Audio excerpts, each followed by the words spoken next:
Alright. So, Starcraft 2 visual novel. Oh boy. I actually am not entirely sure what to expect. This is totally part of my Starcraft 2 training, and not just me slacking off while my trainer is elsewhere for a couple of months. No, this is totally part of my training. I'm figuring out the metagame right now, yeah.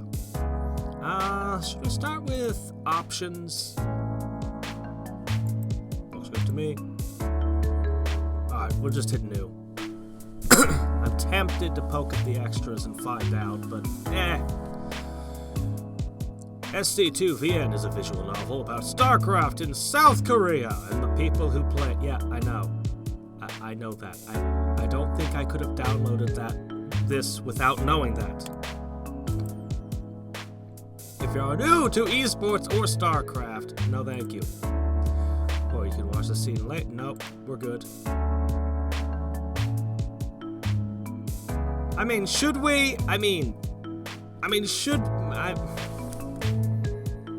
You know what? Okay, go ahead. Go ahead. Tell us what Starcraft is.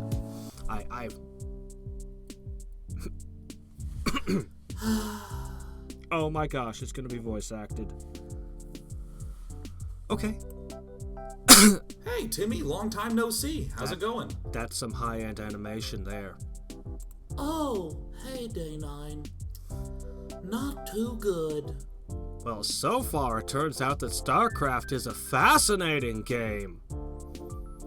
I'm guessing that this is the Terran, and this must be them Zerg I kept hearing about over here. Oh, why so glum, dude? What's up? Well, I want to play this super neat new game. It's called SC2VN. But I don't know that much about Starcraft. I'm afraid a bunch of stuff is just gonna go over my head. Clearly the Zerg are overrated. And the Terran deserve to lose and be beaten. Oh, don't get down on yourself, Timmy. How about I help you out on some background info? That way you won't feel so lost. Lassie, you went to entirely too much trouble to get this fellow out of the well. Wow, really? Thanks, Day 9. You're the best. No problem, Timmy. So, Okay, well, what were the earliest days of Starcraft like in Korea? That's naturally the first question someone would ask if they wanted to know about a new game. When I hear about a new game I'm not familiar with, like say, when I picked up Fire Emblem, I immediately said, what were the earliest days of Fire Emblem like in South Korea? That's the first thing to ask. I don't know if I can. I don't know if I can handle this. This is too much information. It's too densely packed for me. Alright, we'll take it slow. oh, you mean the days when players dressed up in spacesuits and played in tiny studios with fog machines? Holy shit, did they really do that? That sounds amazing! Oh, that sounds so cool. Okay, now you made it sound really lame. Thanks, Timmy! It was cool until you said it like that. Okay, hold on. We're getting a little ahead of ourselves. Don't you need me to tell you what StarCraft actually is? Please, Day 9, I'm not that bad. What kind of person downloads visual novels about StarCraft without knowing that it's a popular real-time strategy game made by Blizzard? Oh my gosh! Why does this exist? Why did you include this tutorial? If you assume that we know what it is before we downloaded this game, oh my gosh. Oh my gosh. Well, Timmy, in the off chance that this is a recording designed for complete newbies to eavesdrop upon, how about I go over a few basics? Why not this be the first sentence? Tutorial begins with this sentence. This sentence good. Everything before it didn't happen. Ugh, fine. Can the part of Timmy be henceforth played by a can of soda? It would be much better if he wasn't saying words. Like you said, Timmy, Starcraft is a highly competitive game. Rather than the black and white chess is it pieces, ever. players choose between 3 different races, each with its own advantages and playstyles.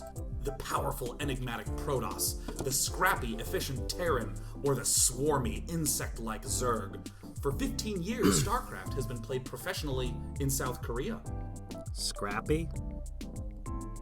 The scrappy? What does that word, what does that mean? I mean, does that mean that the Terran hang out with Scooby-Doo and annoy everyone? Wow, really? You mean people can play video games for a living? That's right, Timmy. Corporate sponsors fund teams for millions of dollars, just like any other sport. Millions? And the players compete on televised tournaments for cash prizes in events known as Star Leagues. Esports is the real deal. I didn't realize that there were millions from single corporate sponsors. I didn't know there was that much money in it. I knew there was money in it. I knew it was professional, but I thought of it more like the old prize fighters. You know, I thought of these things as the modern incarnation of prize fighting. You're fighting to win tournaments and get cash prizes, and it's enough to, live off of. I didn't realize it was so corporate.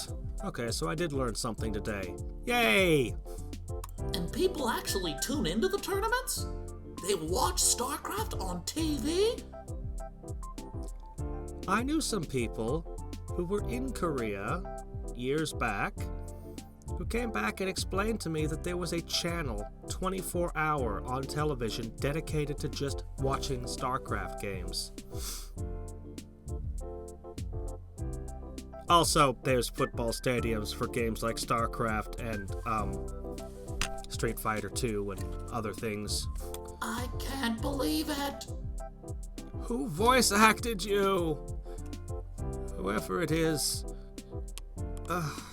Believe it, Timmy.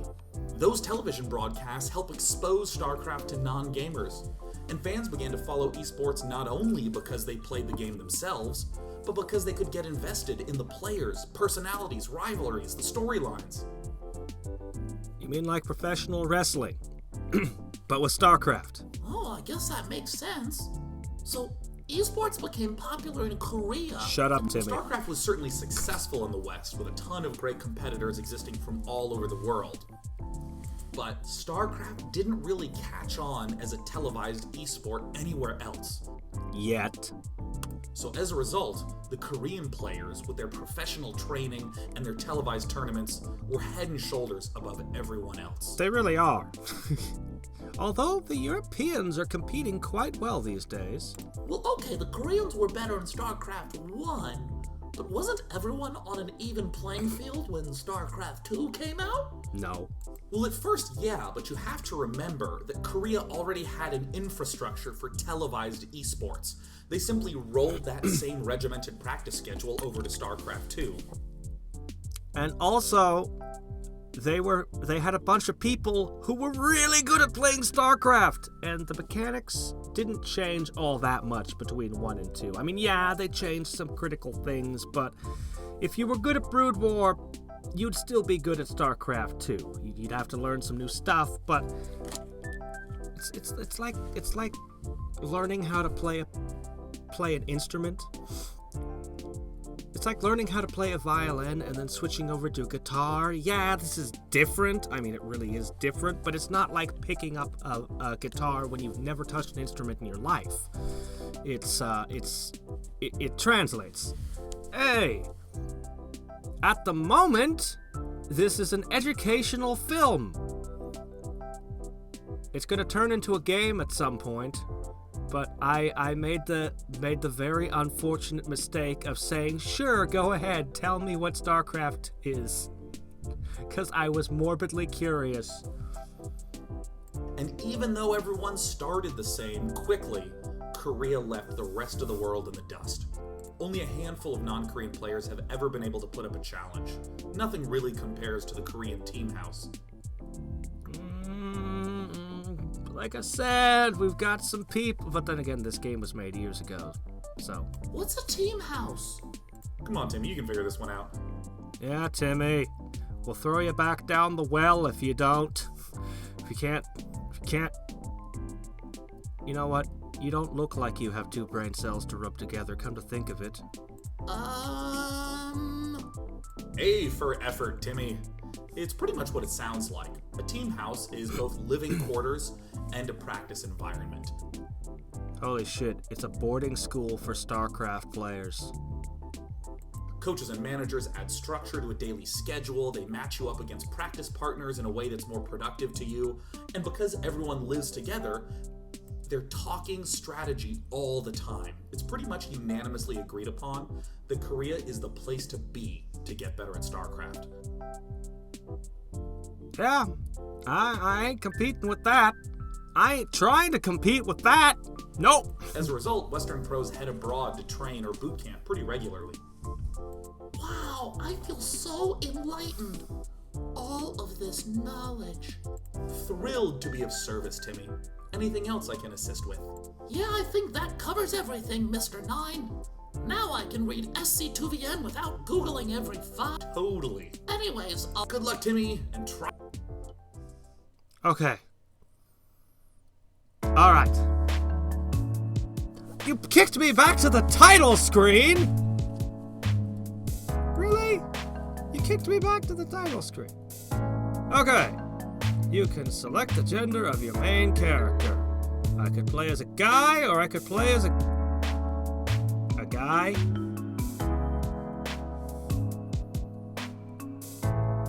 You do not look particularly... Yeah, we'll just go.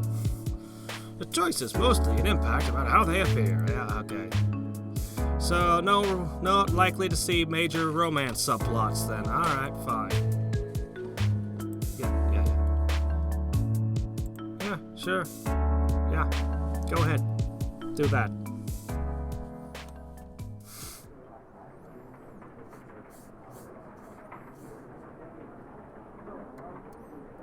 I don't get to name the character, though, apparently. There's a certain feeling that every StarCraft player gets before they lose. There is? Most try to ignore it at first, as if the inevitable is just another challenge to fight through. Like their past mistakes don't count if they just try a little bit harder.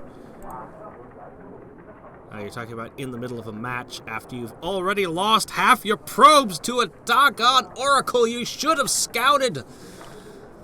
You're like, well shit, now I've already lost the game. No, I can keep fighting. I can dig myself out of this hole. It's a natural thing. To believe otherwise contradicts the hours we spent practicing. I like how there was voice acting in that thing we watched, and then the actual game begins. No voice acting. Nope. Nope. The actual product. Nope. Couldn't do it. Still, every player must eventually come to terms with a defeat. That they have to queue up another game, or maybe that they flew across the world for nothing. I haven't met many players that can take a loss in stride. It's painful. It's permanent. It's proof that your best isn't always enough. No, dude, it's not permanent. I did the whole Magic the Gathering thing, you know, and yeah, you'll eat a loss occasionally at a big tournament, and more than occasionally.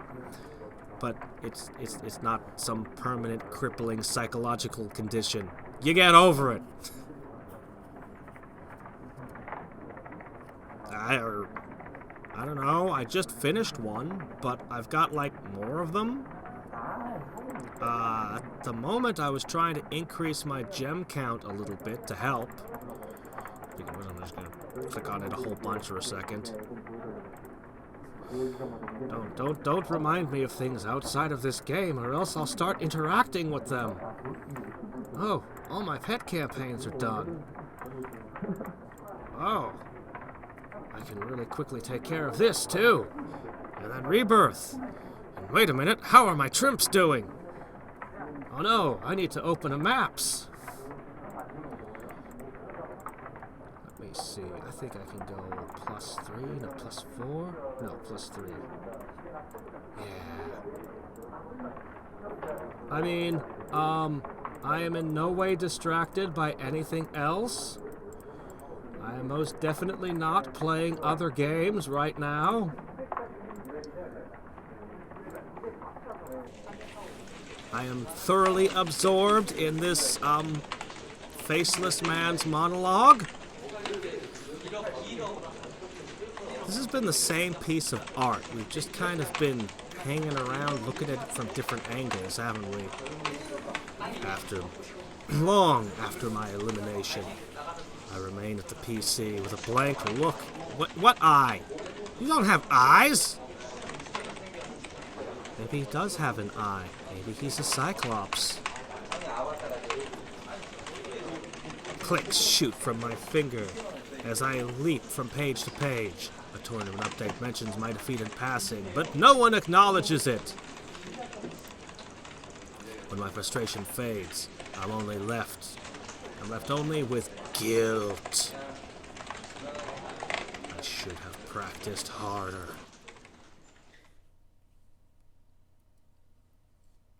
I think I'm in a high school now. Yep. Definitely a high school. I think. Maybe not. I consider sticking around to watch the final few games, but the knot in my stomach persuades me to avoid any more stress. People are nice enough to a foreigner with the heart to attempt the Star League qualifier. But without a win, I'm just one more in a long line of losers.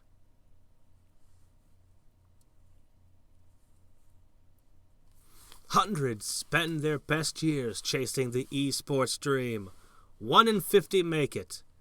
This is for those that don't. 1 in 50? Isn't that about the same ratio as people who test for the Green Berets? Every game of Starcraft begins the same. Gather resources, train a worker, construct a building, rally an army. Okay, that's not true anymore. Cannon rushes don't begin that way. Defend a base. Unless you're the one attacking. Contest the map. Turn something small into something more.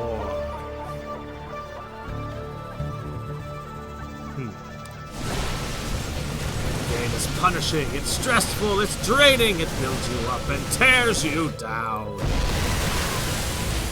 It's not for everything. It might not even be for me. How many more chances am I going to get? Was that my last?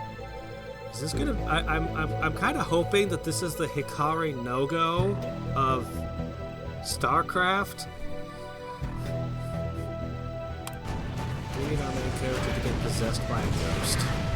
Oh, the feeling is back. Why am I still trying? Why can't I quit? That was an abrupt cut. My fist rattles the desk and sends a plastic bottle onto the floor. With my chin in my hand, I throw myself into the match replay. Yeah, that's good. Watch your replays. Webcam, speakers. Just one shirt. I guess that's all he owns. You only need one shirt. I mean, realistically. And you don't even need a washing machine. You can just wash it in the sink. It's no big deal. Seriously, that is one empty shelf.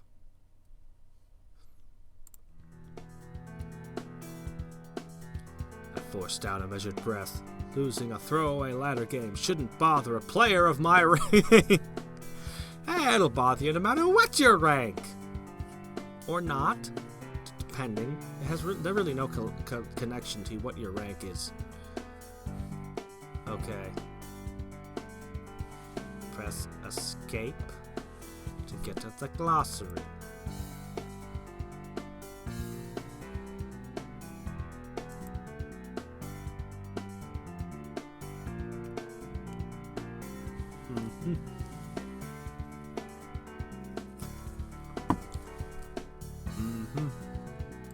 Okay. How do I make it go away? Return? Oh, there we go. Scout denial. And my poor control of the final fight gave my opponent the edge. In retrospect, my mistakes seem obvious. I toy with the conclusion that he was hacking before realizing that I'm just making excuses. No, I should have been able to win that one. Despite the Grandmaster badge next to my handle, I find myself too anxious to queue up for another game. The loss at the Victory Star League qualifier earlier today isn't helping my mindset. I comb my tiny room with a look, restless and unmotivated. Why? There's nothing to look at in here. Sitting alone in a dark room for extended periods of times is incredibly depressing. A fact I learned only when it became a significant part of my life. Maybe you're not cut out for this lifestyle, man. If that's a problem, I mean, I sit in a dark room streaming for hours every day. Of course, I also have a day job, but still, you know. Only one thing is certain. I've got to get out of here. Wow, this is a nice street. After double checking that my apartment's door is locked. Why? There's nothing in your room to steal. You own nothing. Oh no, they stole my shirt! Those bastards! I hustle down the stairs and onto the sidewalk. Light glows with each step towards the shining skyline. Catchy pop beats and posters of flawless models dominate street after street. Foot traffic is thick and impatient. Seoul Tower stands tall from a distant hilltop. But even the lingering excitement of life in a faraway place can't dredge me out of my hopelessness. Sometimes, especially on days like this, I regret pursuing eSports. It's a thought I've had more times than I'd care to admit since coming to South Korea. Oh, woe is me! I'm pursuing my dream as a professional video game player. Oh, I must now mope! Welcome to Starcraft 2, Moping Simulator. Even saying that, I know that I can't keep myself from competing. It's in my nature! And truth be told, this damn game is the only thing I'm good at. What is Starcraft? Some respond to that with an explanation on its game mechanics or its storyline. There are other popular answers too. Requires the dexterity of a pianist alongside the strategic thinking of a chess player. Maybe that's what StarCraft is to most people, but to the hundreds who carve out a living on it, StarCraft isn't such a simple thing. It's the embodiment of competition. A perfect playing field. No need for athletic genes, rabid parents, tutting tutors, or extensive summer camps. You pick up the game on your own. You learn, you improve, you work. If you're good enough, you can become a god! Is that what you're in it for? Divine ascension. Nice, reasonable goal. And if you fail, you stay a nobody. I don't know. There are some people who've never won a tournament or a qualifier that make a good living on StarCraft streaming. You don't have to be a nobody just because you didn't win the big tournaments, you know. No, it's not my first visual novel. It's my first visual novel in a long time, though. My favorite visual novel is still Prince of Nigeria, the one that I actually threw together that trailer 4 years ago. That was a beautiful game. Excellent. I'm not building towards a long-term career. I'm I'm friendless in a foreign country. I'm respected by no one. Really? That sucks. Why did you come here again? Seriously, what? If you're just gonna sit around and be friendless, I mean, why even come here? Oh well. And if I don't qualify for the VSL next month, I'll be back home at square one. I'll be nothing. But hey, at least I play video games all day. Well, you can't knock that.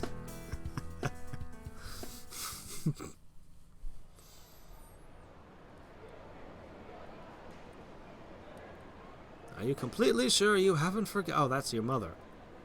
Is this a flashback? Why are we flashing back now? Okay, fine. Starcraft 2, flashback simulator, with Mom. Are you completely sure you haven't forgotten anything, dear? Do you have enough money for the cab when you land? Are you sure that your apartment got your money? Is your cell phone charged? You bought an extra charger, right? Hey, go back. Undo. I missed something. I think Dad said something. I got it. Remember, there won't be anyone to do your laundry, cook your meals, or wake you up when you oversleep. It'll be like being an adult. Budget well, and you'll have 2 months. I won't hear anything about a loan for the flight home. It takes effort to keep a frown from my face.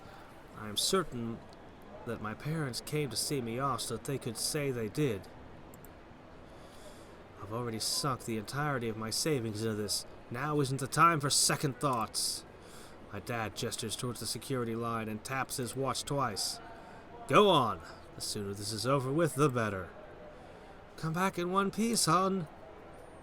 Nothing comes when I think of how to respond, so I only nod. Without another word, my parents walk away. Oh, check it out. Go download it with no spoilers. Just dive into it. Just dive in. You won't be disappointed. Unless maybe you get the true ending. I have mixed feelings about the true ending.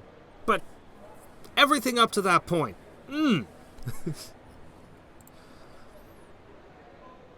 They evaporated! Oh no!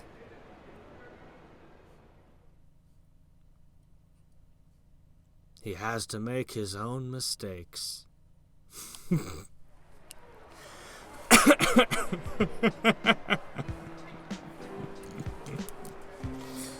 Don't we all? Don't we all? I mean, I'm trying to imagine this. Like, yes, I want to be a YouTube sensation, so I have to move to Bangladesh, where all the greatest YouTubers live. Now I'm friendless and alone in Bangladesh for 2 months, trying to... It's like... Why'd you move? Seriously, why? You're just staying in an apartment, no one's training you or anything. Like, why are you here if you don't actually have any advantage for being here? I don't get it. I tighten my fist, pace quickening, even though I want to prove everyone who's doubted me wrong. I'm tired of losing, for no one's sake but my own. That's right. Use that. Use the anger. Channel it. I'll prove them wrong. They called me mad. I'm sorry, wrong thing. Not mad. But channel that rage. Stoke it like an inner furnace, man. And use it to completely freak out and screw up every time you're on the spot. It's a good way to train, maybe, arguably, but you need to learn to relax to actually compete. With the sun long, I wonder if the people who wrote this actually understand that. That's like one of the most critical skills you absolutely have to have in all forms of competitive gaming. Or competitive anything, really. Otherwise, you choke. Overhead signs wash the streets in color. I've wandered so far that a walk back to my apartment would take almost a half hour. My renewed drive to practice my craft drives me to search for a place to play. It's not long before I see the words I'm looking for. PC Bang!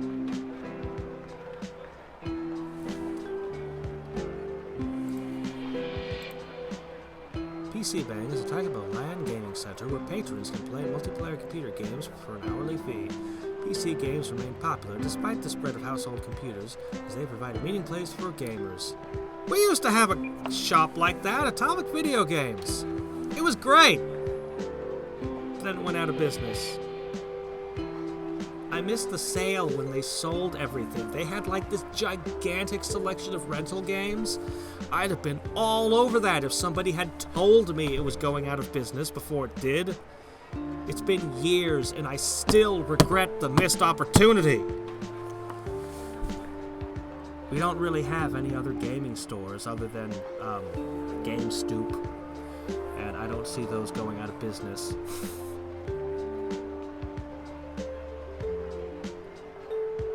If you were to make a second impression on an idle game, what would the first one be? I've done second impressions of several idle games. Just where I pick up the game and play it a second time. What if they have no other move? Oh no! Oh no! That would be horrible! I wonder if that's one of the endings. You play so badly that it pisses off the North Koreans and they invade. Okay, we'll have to make sure that we don't get the really, really bad ending. The amount of foot traffic suggests it's a pretty popular internet cafe. Why didn't you just call it an internet cafe? Why did you say PC Bang? Just say internet cafe. Everyone knows what that is. A sign on the front window reads, Golden Zone Fire.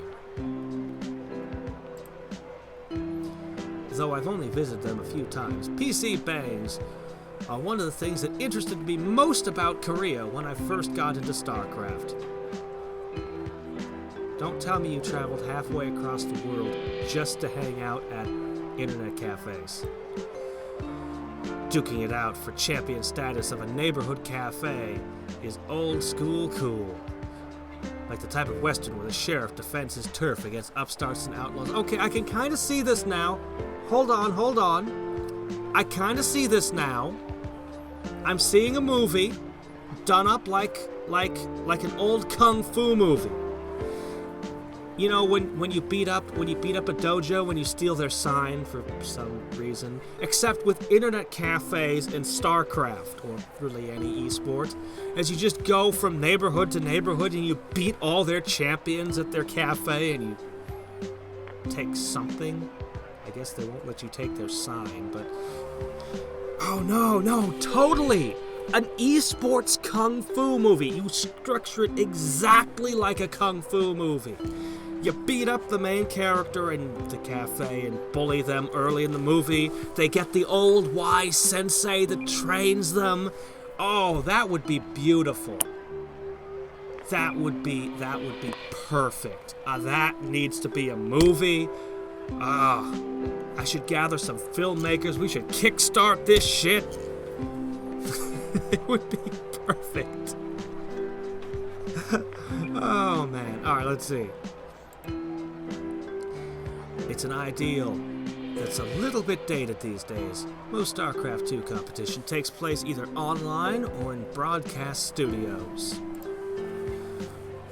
I'll admit, I've daydreamed of being born a decade earlier and playing the original esport, Brood War, during its rise alongside the PC Bang. Was it the original esport? Was it really? Because I'm under the impression that Street Fighter 2 Turbo, I'm under the impression that came first, but I could be wrong. I could be wrong on that.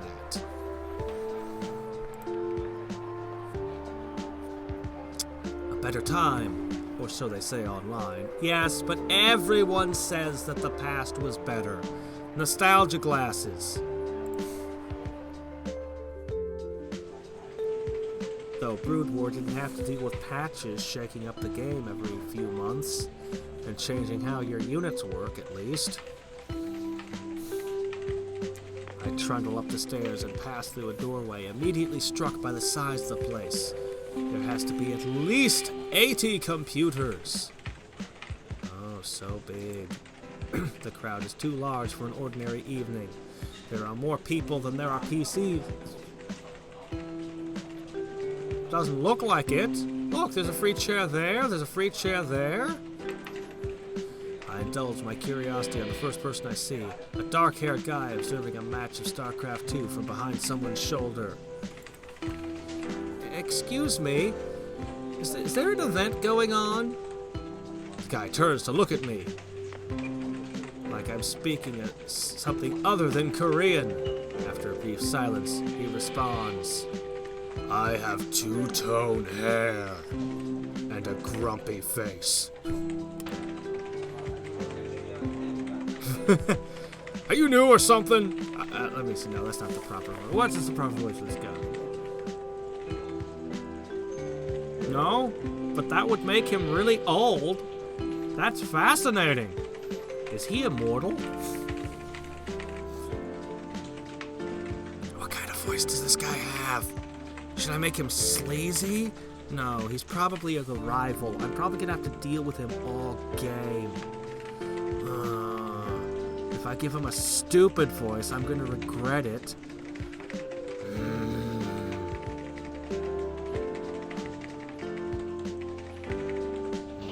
It's really hard to read. I'm gonna go with cool, but with a streak of hot-blooded in him. So right now he's still cool. Oh, okay. You're talking about the first one. Okay, I'm sorry. I thought you were talking about the current one. Are you new or something? Have you not heard about the all-out attack? Yeah, I'm new. I'm just asking.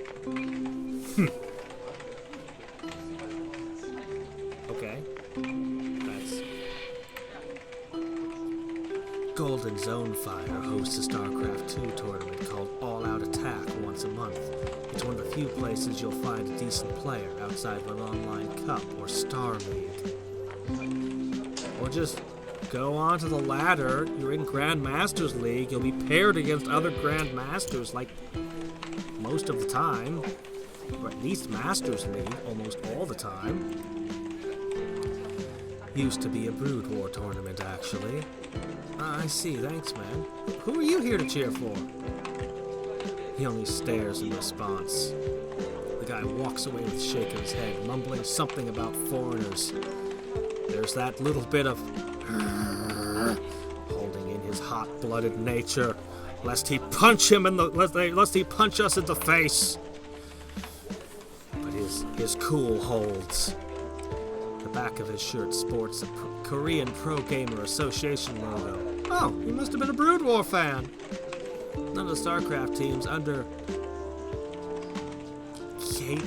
Okay, see, that one should be in the glossary, but it's not red, so I know it's not.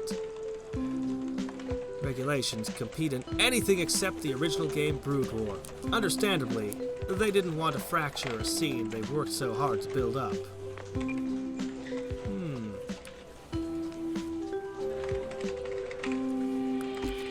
That's the problem with making a sequel. There's always going to be a percentage that stick to the original. And that's lucky for those of us trying to keep from drowning in a game that's already deep with talent. KPGA players train for unbelievable hours. Yes, little known fact, they train for 25 hours in a day. Every day. Well, I came here to practice, and now I'm presented with an excellent chance to do so, if what that guy said is true. A few stairs follow me as I walk forward to put my name on the sign-up list. I must look like a tourist in over my head. I'm definitely not the first foreigner to go abroad for eSports, but most come to South Korea only once they have results or fame. After paying for an hour's worth of PC time at the front desk, I settled for a station that has a mouse and keyboard similar to my setup back home. Wait, you mean most of the PCs don't have a mouse and keyboard? Yes. This one you need to interface using your mind. And that one over there has a GameCube controller. Good luck playing Starcraft on a GameCube controller. Okay, alright. That's the one Florencio plays on, of course. Florencio and Neeb.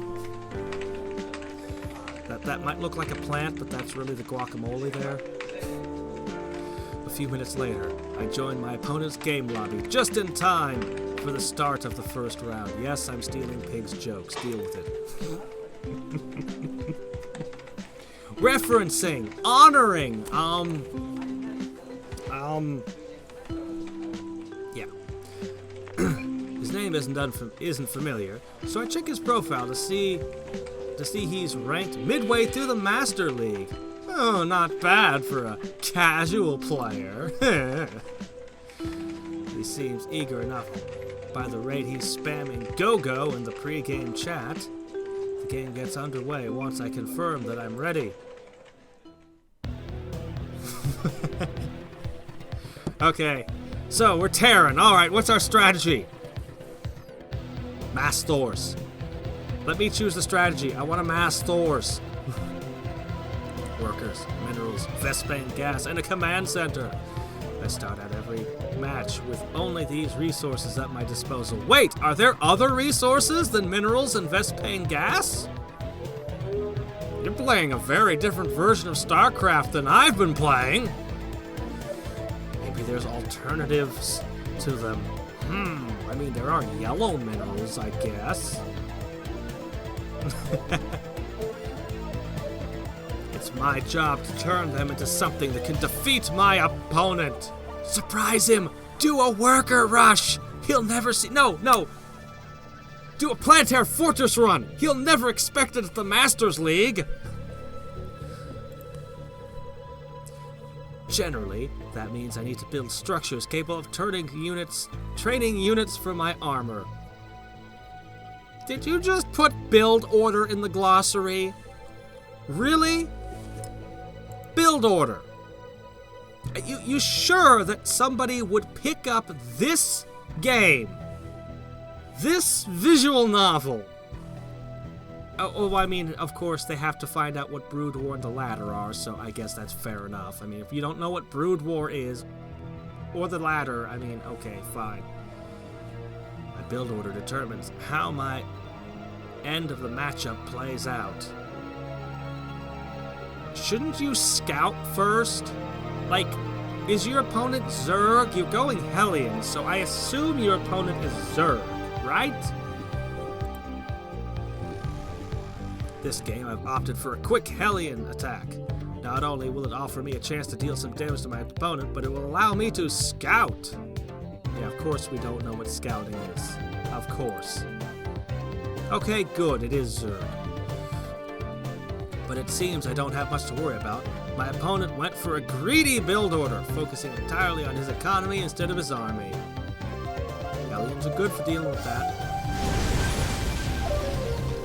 Unfortunately for him, the match isn't going to last long enough for that risk to pay off. My Hellions make short work of a single queen and a handful of Zerglings. With his front line out of the way, I'm free to rush into his mineral line and roast his workers, denying him the resources he needs to muster his army. I hope he laughed just like that in the middle of the tournament with all the people around him, screaming, "Yes! Burn!" while he did it. Seriously, why are your Hellions trying to kill his hatchery? Look at all those extremely flammable drones. Drive around, burn the drones first. Seriously, your Hellions have been here so long trying to burn this hatchery down that a whole crap ton of Marines have managed to walk across the map. What's up with that, dude? I don't think you're really a Grand Master with this kind of strategy. Or maybe this strategy is just a level beyond me. Facing down a Marine reinforcements not long before my Zerg opponent types the 2 letters GG. Easy.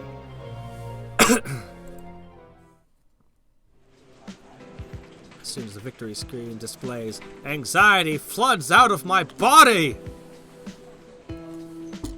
Well, now that I've won that, I need to sabotage everyone else by flooding anxiety through the room from my body! You didn't realize that I had this superpower until just now, but everyone has to deal with an overwhelming ocean of anxiety coming out of me. Starcraft is tense. It isn't an exaggeration to say that there's never a moment to relax until a match is over. That is true enough.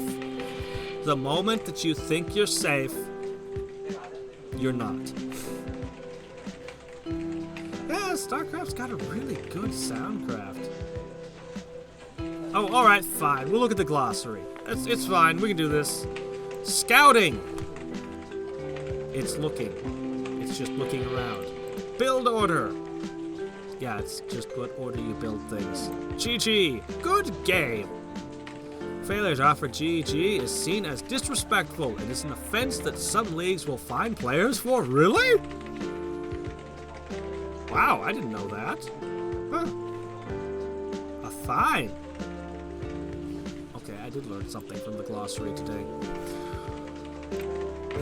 Bristling with confidence, I get up to check my next opponent.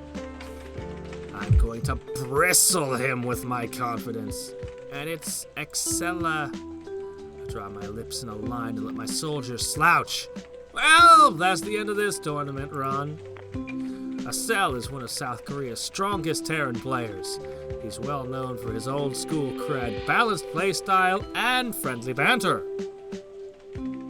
Friendly banter. That's unusual. Every time I've gone onto the Asian server, they've been dead silent. They don't say good luck, have fun. They generally don't even GG. They're just silent.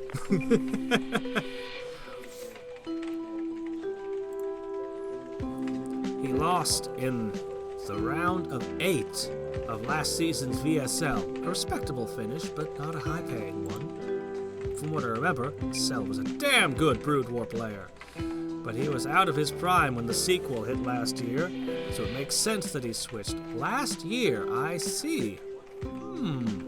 Okay, that dates this a lot more clearly in my head. We're playing Wings of Liberty then. Okay, alright. No Hellbats yet. Okay, no Swarm Hosts. Okay. Was this before they introduced the Mothership Core, which doesn't exist anymore?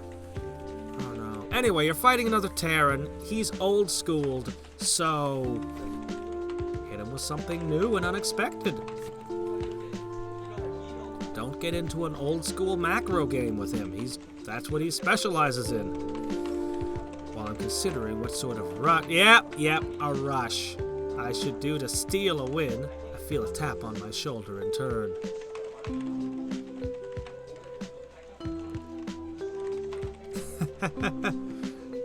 Nope, good game is how you're supposed to end when you lose.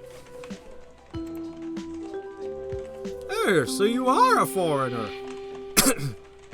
No, I shouldn't give him a goofy voice. He might be a major character that I'll have to deal with all game. I should give him a voice that's not stupid. So you are a foreigner.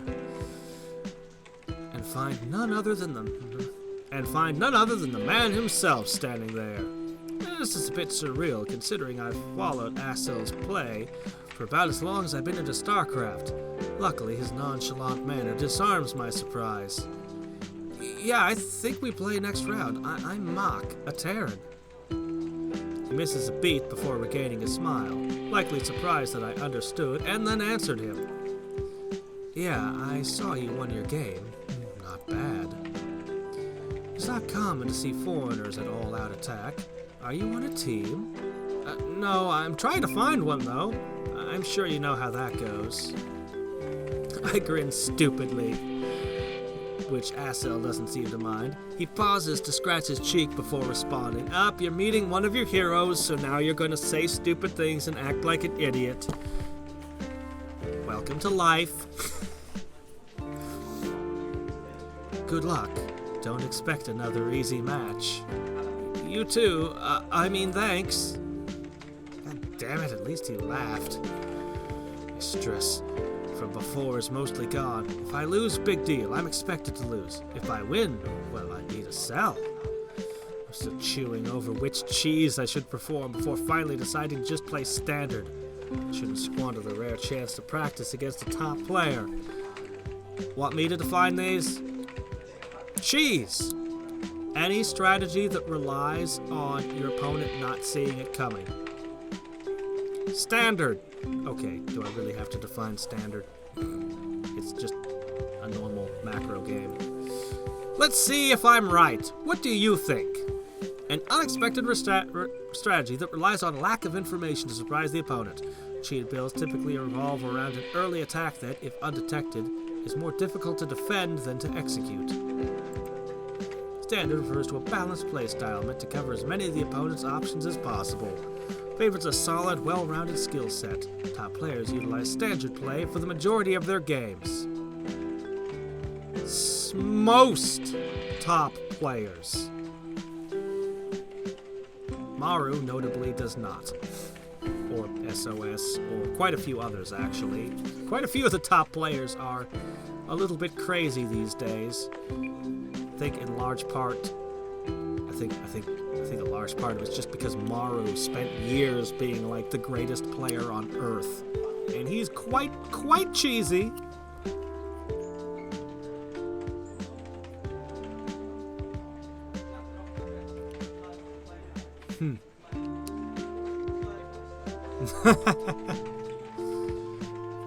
I don't think that the win. I don't know. I don't know if winners are supposed to say GG or not.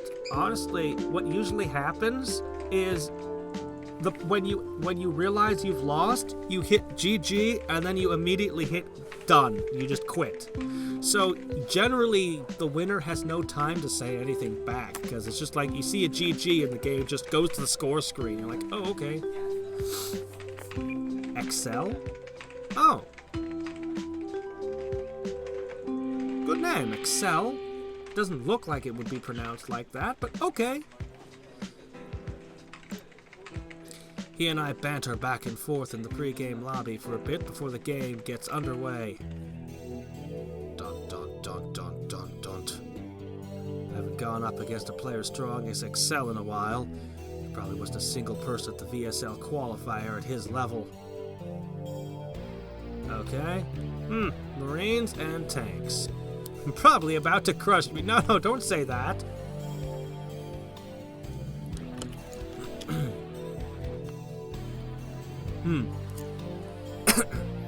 I know that there's occasionally an offensive GG when somebody is winning and they just go, GG! That's generally considered bad form. Though very amusing when that person then has a turnaround and gets his butt kicked. Okay, let's see. That only makes a potential victory all the more tantalizing. It's a chance to prove to myself that I've got what it takes. Even if I've decided on playing standard, I've still got a decision to make on how to execute my mid-game strategy. This map is well suited for a Hellion attack against a Terran player? I've got plenty of room to poke around his expansion since it lacks a choke point. That attack by air might also be a strong option. Is this before Liberators? Yeah, it is. There's no Cyclones or Liberators. You're dealing with... So your air would be either Banshees or Vikings. I mean, unless you're crazy, then you could do battle cruisers if you're a lunatic, but... yeah. The distance between our bases is relatively long by land. But it'll take a Banshee less than 5 seconds to travel from mine is. Yes!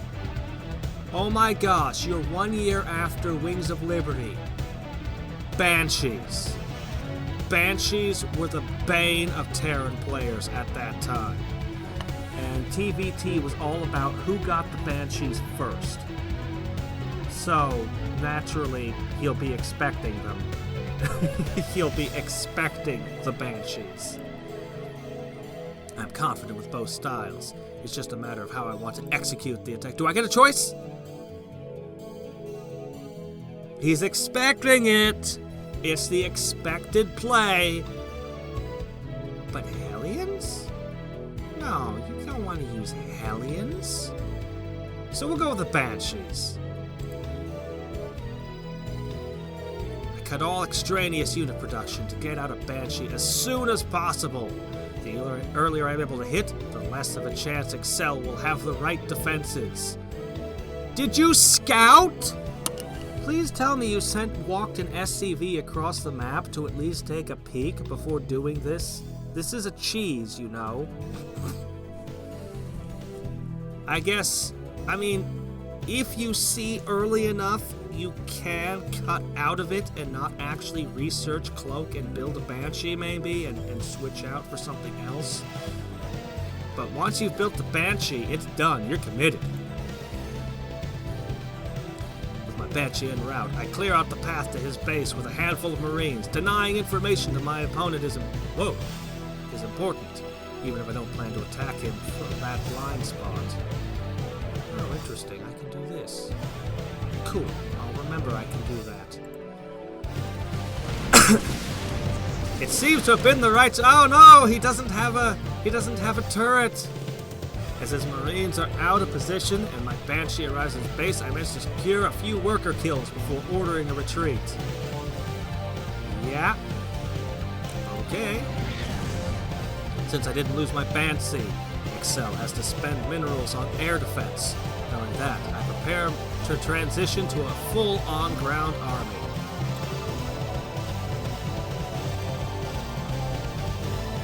This game is going insanely well.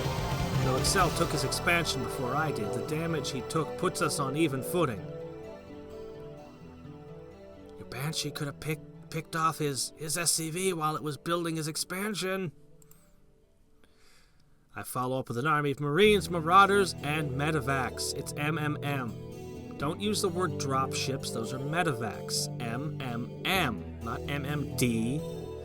The bread and butter of most Terran players. Since I cleared the space between our bases, he's in the dark about the timing of the next attack. There's a solid chance that I could do enough damage here to end the game.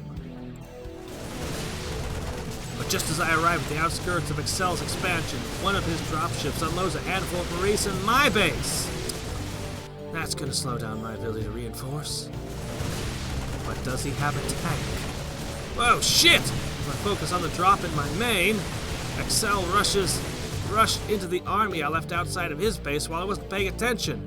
He's got a concave formation on me. Well, back up. You've got medevacs. Hop into them and pull a little bit away. And just like that, my advantage evaporates. Though I managed to stay in the game for a bit longer, Excel wisely guards his lead by immediately taking a third base. Well, give me another choice! Give me a choice! Soon enough, his economic advantage is reflected to the size of his army. After my blunder, Excel's play was airtight. There wasn't really anything for me to do. With a groan, I offer a GG and concede the match. I got it. Give me more choices. I didn't exactly throw my league, but I did get seriously outplayed. Fantasizing about how a victory would have felt doesn't help me keep my mind off my loss. Knowing that I did my best only helps so much.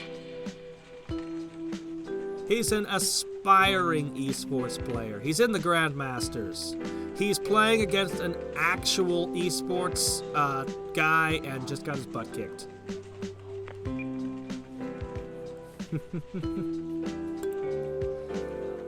But not a moment later, Excel turns the corner with a smile and raised eyebrows. Good game, man. You're actually not bad. I assumed you were here for fun or something.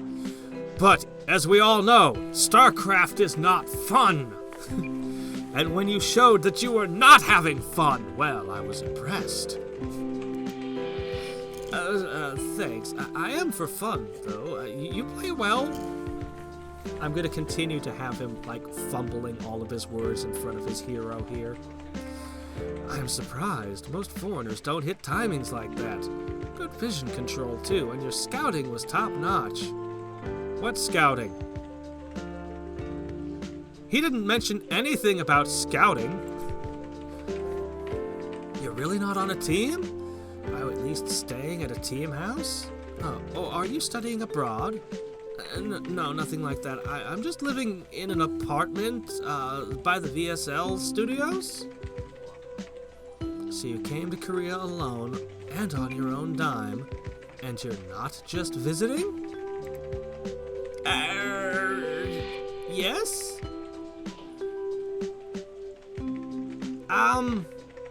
This is a cultural thing. Oh, boy. See, I don't know as much about Korean culture exactly, but, I'm gonna kind of extrapolate. In Japan, in particular, they have cultural attitudes about gaijin, about foreigners, that that they have certain expectations of them. It's probably a discussion I'm better off not getting too heavily into, but these are very homogenous societies, like very homogenous societies, and have been so for an extremely long history. So foreigners stick out, like really stick out, and yeah, they have certain attitudes and ideas about foreigners. And, they frankly have their own culture that is very distinct, that we were not raised in and are not part of, so our behaviors do not necessarily align with their culture. So, sort of. To answer your question, kind of. It's just a thing. It's a thing that exists in the world. So,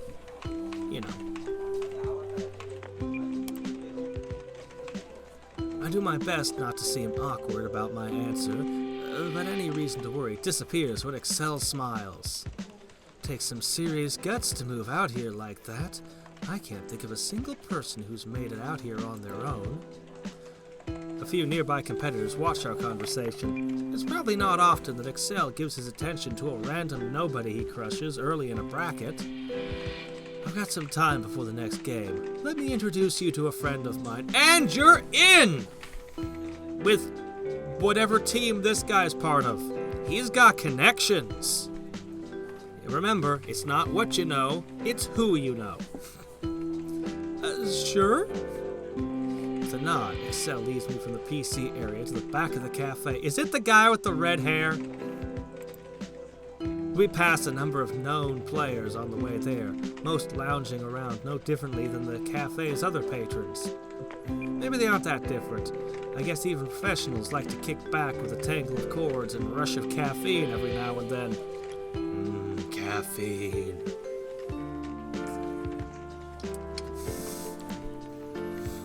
Games shouldn't be all business all the time, although I bet the KPGA executives disagree. Excel comes to a stop away from the constant tappings of keyboards. He then plops himself into a seat against the wall and invites me to join him with a wave of his hand. As I take a seat, I look up to find someone I recognized at his side. Jet, a Zerg and former VSL champion.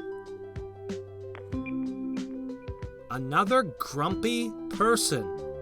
Aside from Excel, all of the players we've met are grumpy people. Okay. She won Starcraft 2's very first grand final back in the beta, a year ago. She might have been the game's most famous player. Yeah, these are fictional people. Otherwise, I'd have heard of you. I mean, it's not like I was that thoroughly into the community back then, but I'd have heard of you. Her flippant and inflammatory antics have made her a somewhat controversial figure. She rarely GGs and isn't afraid to talk trash on stage. I'd have definitely heard about you if you existed. And there she is, just sitting there. It's all I can do not to stare. A smile plays on her lips when she glances past me at Excel. This is her smiling face. Excel, seriously, stop promising my autograph as a reward for beating you. What?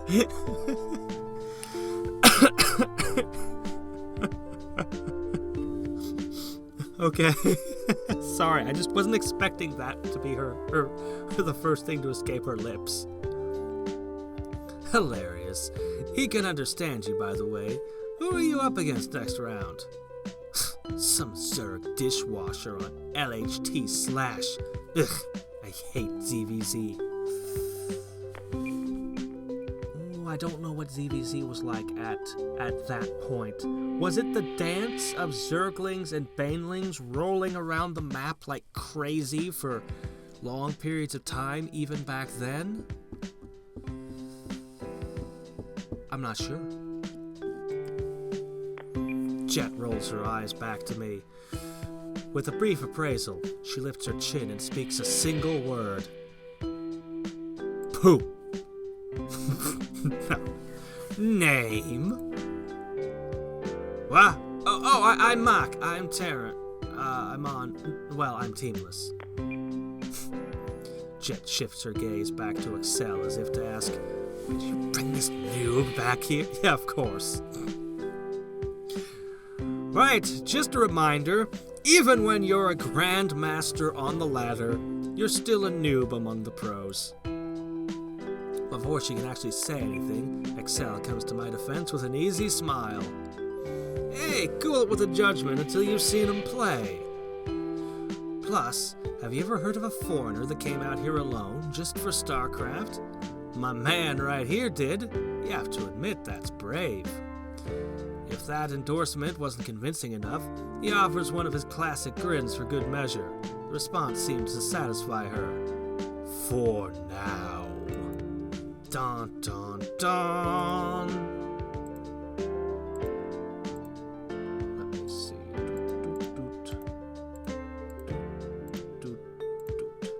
There. While I try to keep from showing anything to contradict Excel's assessments, Jet aims her attention back at me.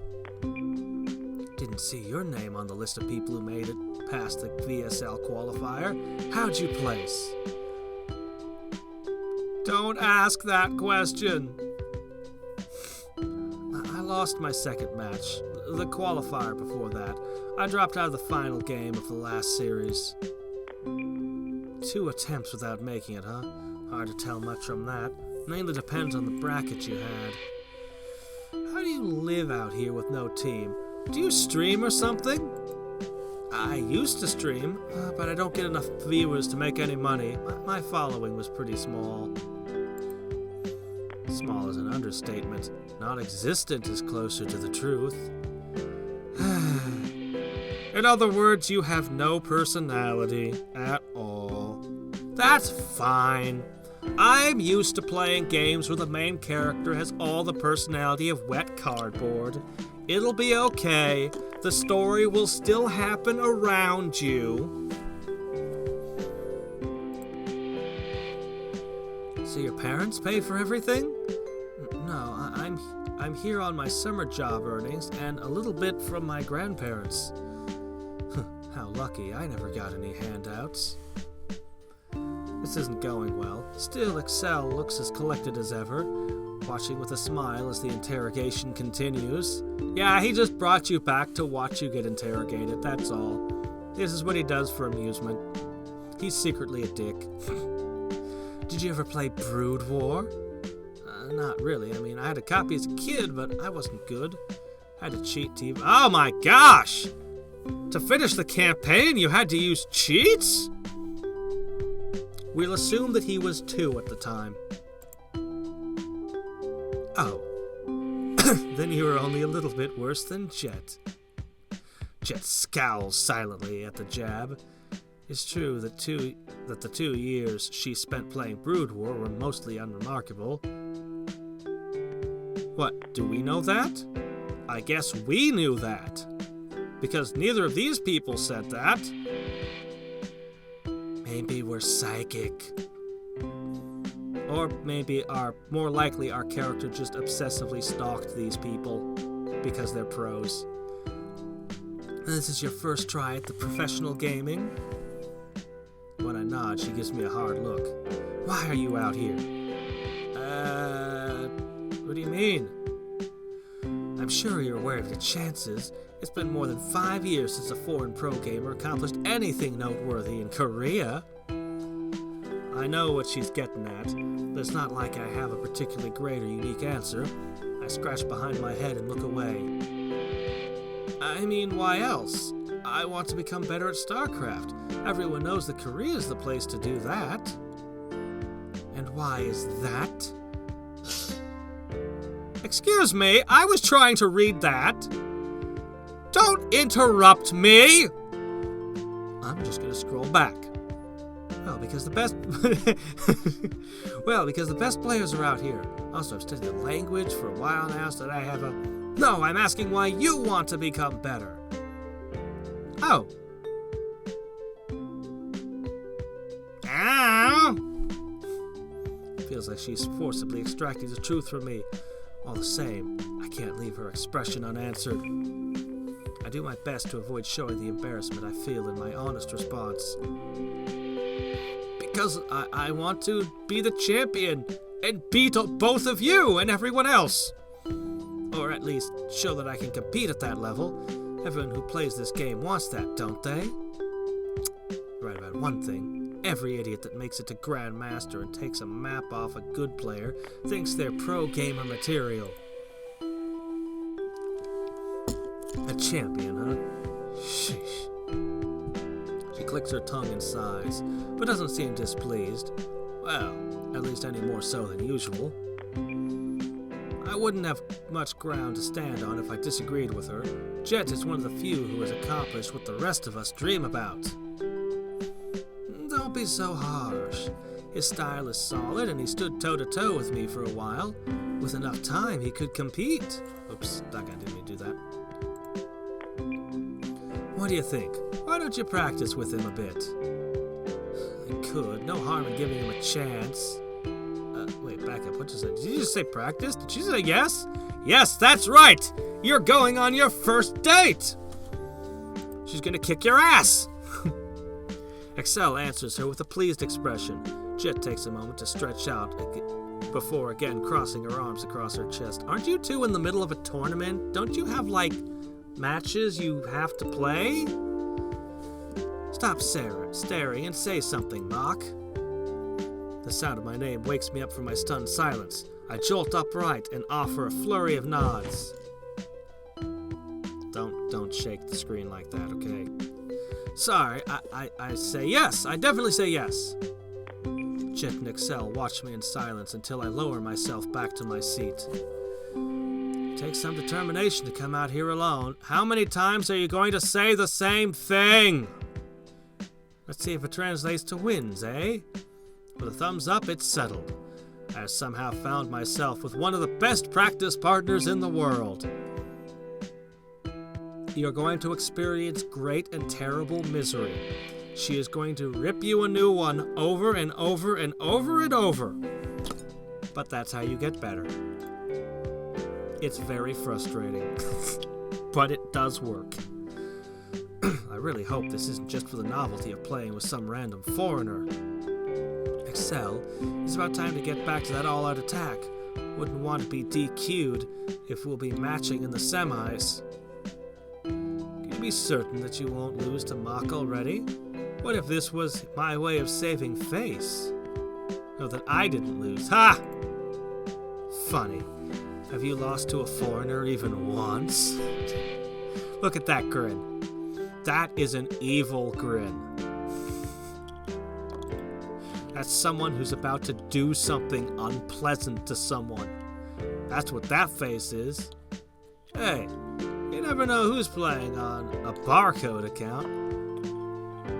Okay. Some players, apparently the term is smurfing, but some players like to make extra accounts and just make a whole bunch of lines so you have no idea who they are. An account used for anonymous ladder play. Barcode accounts generally have some random combination of I and L. Generally used to practice certain strategies or tactics without risk of identification. Or just to be a dick. Are you sure you don't want a pot split? Final offer. Collude with you? Not a chance. What about you, Mark? Gonna stick around? PC bang with the bustle of a tournament that isn't a great training environment. The bracket will probably take a few hours to work through, too. No, I'm gonna head home. Got a lot of practicing to do tonight. Leaving already? Well, hey, it's good to meet you, man. Be at Golden Zone Fire tomorrow morning, and we'll find out if you're overhyped. Okay. I rise and offer each of them a nod and thanks before heading back towards the PC area. Last thing I see is a vague smile from Jet as she leans over and whispers something to Excel. They're plotting against you right now. That expression, she had the face again. I squeeze my way through a growing crowd and manage to make it through the doorway leading outside. When I hit the street, I met with a cool breeze and a rush of voices, sound, and light. This is it, a shot. One final shot to make it happen. One last chance to live the life I want. I quickened my pace, eager for the comfort of my dark room and bright monitor. Oh! Suddenly the dark room and bright monitor are not signs of depression anymore. Suddenly you're like, yay, they're comfortable. Okay. It's a fairly nice piece of artwork. This is the day that everything changes.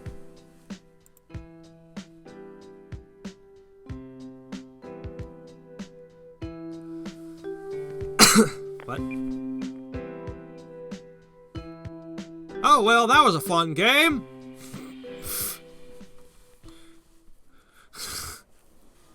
What was it? We already were on the title. You already had your title on the menu. What was that? All right. True to her word, Jet sent me a reminder to get over the Golden Zone Fire for some morning practice. How did she send you a reminder? You didn't give her your email. You didn't give her phone number. I watched every word of you two's conversation. Great. She's stalking you now. I enjoy playing online and all, but matching against someone only a few feet away is more productive. Is it, though?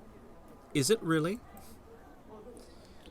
Talking over games in person makes it easy to get feedback and improve, and that's what I need more than anything else. You've never heard of voice chat? Didn't Skype exist back then? Okay, admittedly, Skype was kind of a pain, and it didn't work on my PC, but it probably works on yours. Probably. The sting from my failure at the VSL qualifier will take time to fade. I don't want to experience that pain ever again. If you don't ever want to experience the pain of losing, the only way to do that is not to play. There's pretty much, like, the world champion at Starcraft 2 is not the same from one year to the next, you know. They all lose.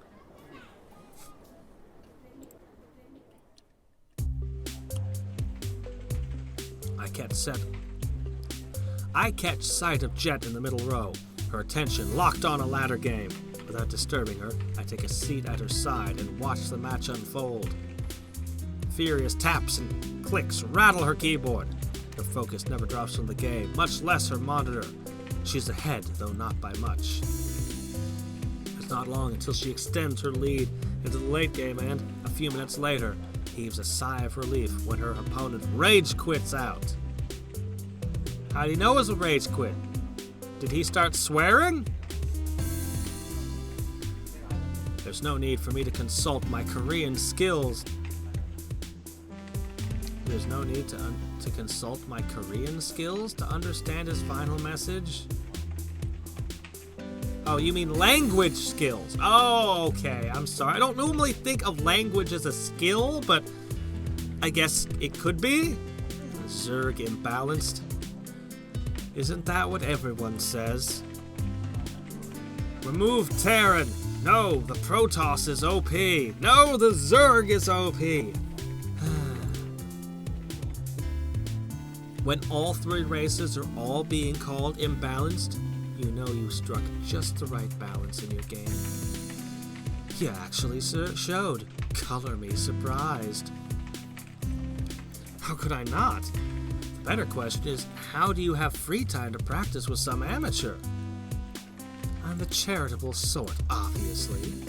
Anyway, you're here, so let's stop wasting time. You've paid for your PC, yeah? I nod and lock myself in at the station next to hers. A minute later, the two of us are grinding out practice matches. Game after game is a beatdown. I can't crack the defenses when I attack, and I'm barely holding on when she goes on offensive.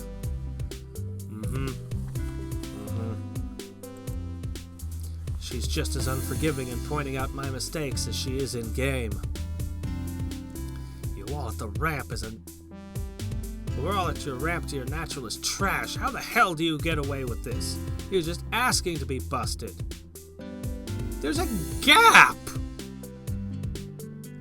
There's a literal gap!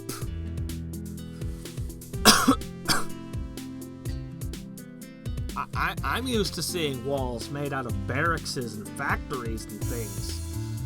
I guess I do sometimes see people do walls of supply depots, but you can fit 2 more supply depots here, then your bunker will be behind a wall. Yeah, okay, fine. It's not something I really think about that much. I just throw it up, you know?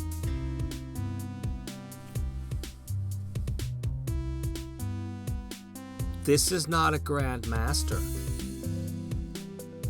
I don't believe it. I don't. If his strategy was to all-in and cheese every game, which some Grandmasters are pure all-ins, admittedly, like Print F and stuff, then I could understand maybe, well, I don't really know how to do this thing, but sometimes the game goes that way. Like, I could believe a Grandmaster, but no, not a Terran player not knowing how to build a wall at his... No. Wood League. Fix it or be punished. That probably isn't an idle threat. Jet is the type of player capable of ending a game instantly if she can capitalize on the right kind of mistake. Her style has been characterized as both passive and reactive. Okay. She takes her time and watches her opponents, patient for the right moment to strike. She only takes risks if it's calculated in her favor. Isn't that kind of... Given her former success, the style has suited her well. But I can't help but wonder why she hasn't lately been performing at her previous level. Maybe she's lost her killer instinct.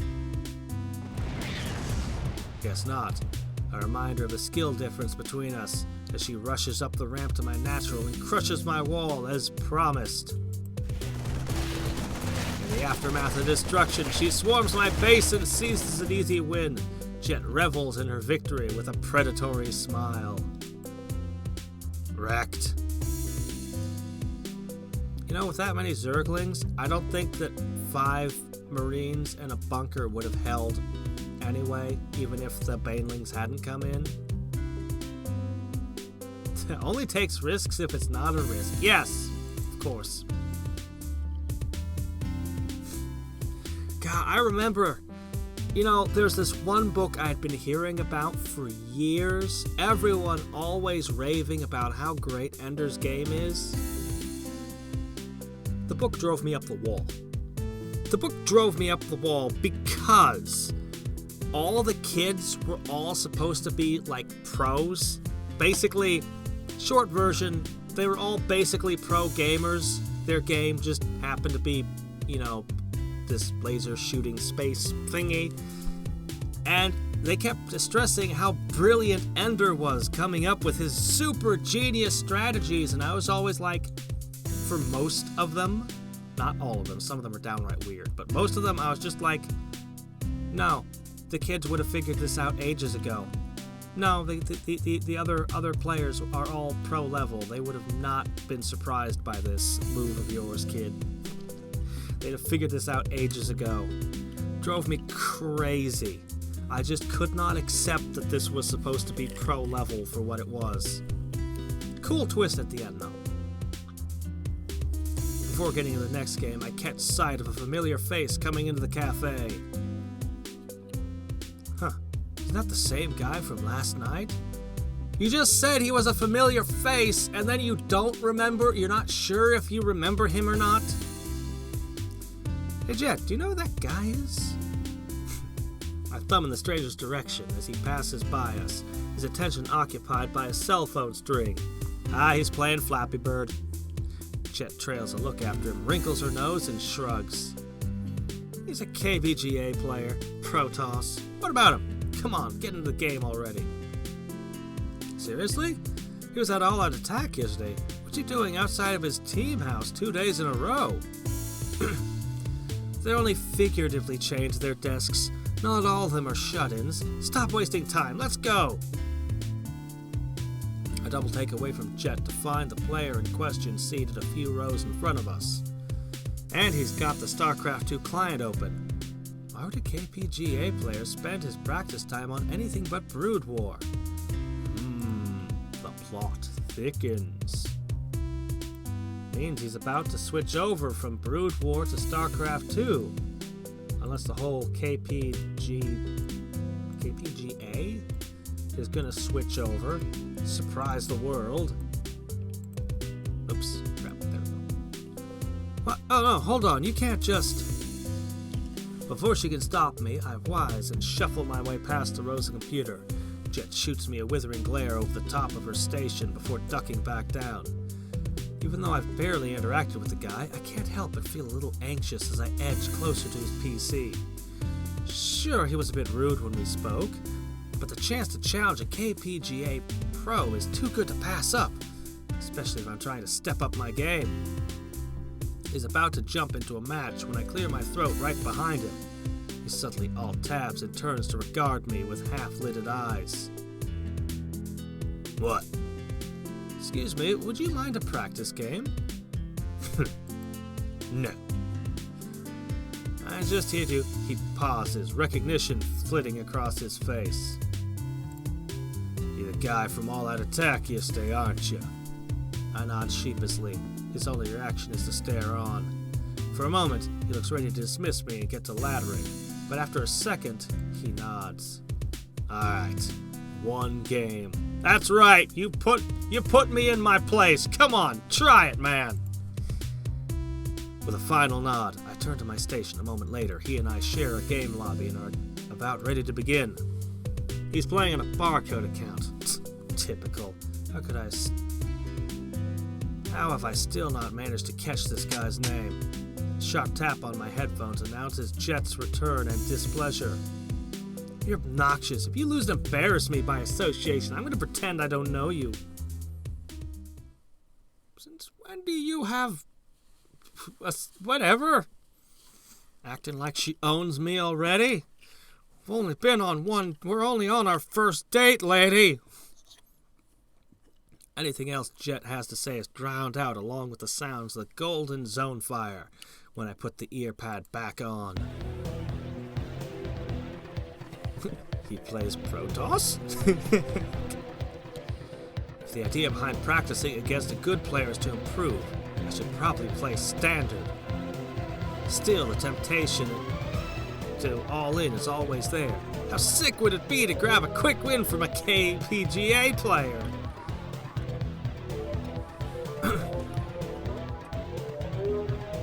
That's really vague. You're not telling me what units or anything.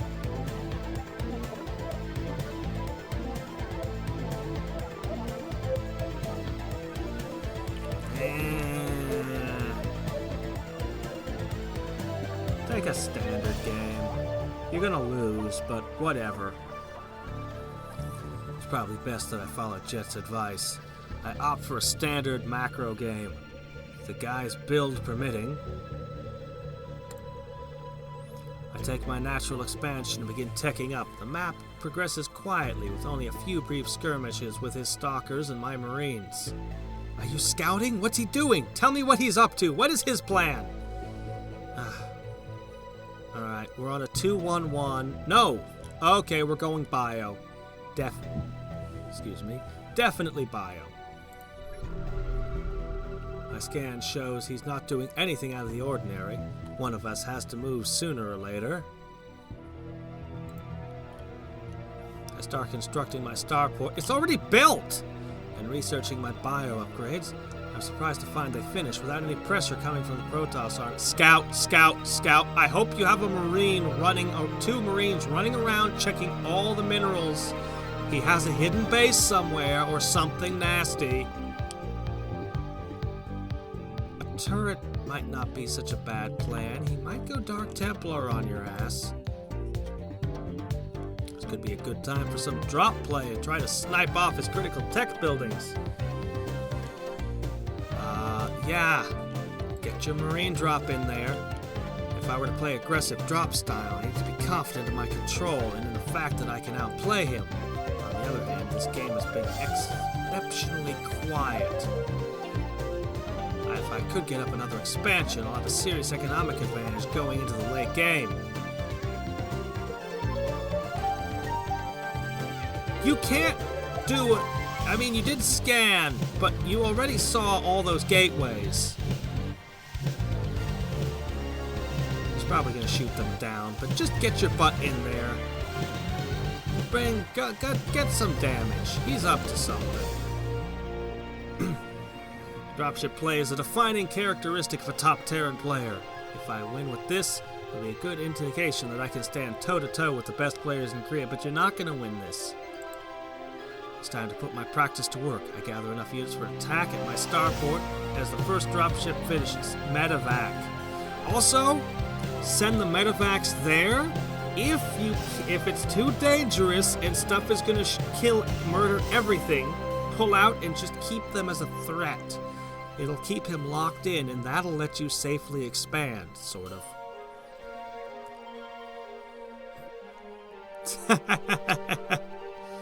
No, he's gonna go Dark Templar. He's totally gonna be like, surprise! Warp Prism, Dark Templar in your base! It's imperative he doesn't see me move out, so make sure the watchtowers are clear and avoid places where Protoss players commonly leave their observers. When my dropship's in the clear, I fly straight into his base. He's unprepared for the attack! Holy shit, okay. I unload my units and rush to snipe some important tech buildings.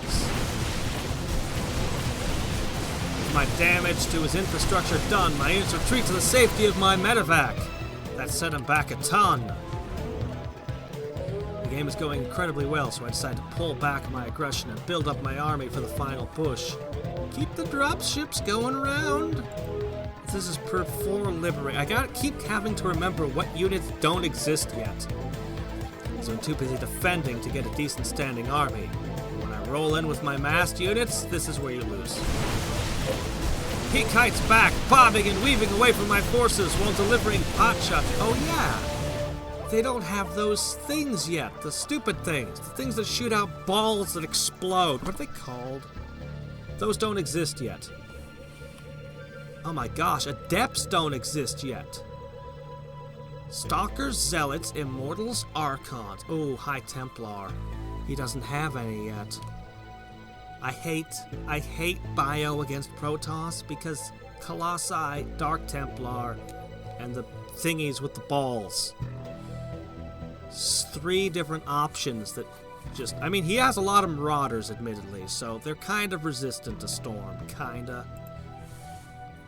I give chase. The taste of victory tantalizingly close. I manage to corner his army, leaving him with nowhere to run. It's a trap! But just as I move in for the final blow, Admiral Akbar screams. Flanks me with a half-dozen Templar, showering my army in high-damage storms. I pull back frantically, but my army is left in tatters, yes. That's what it feels like to play Bio against Protoss. I don't know why everyone plays Bio against Protoss. I don't.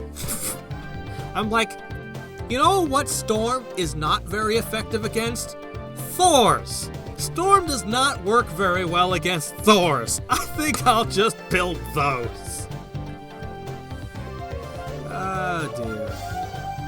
Yeah, I know. How were they kiting away from him if he had the Marauder upgrade?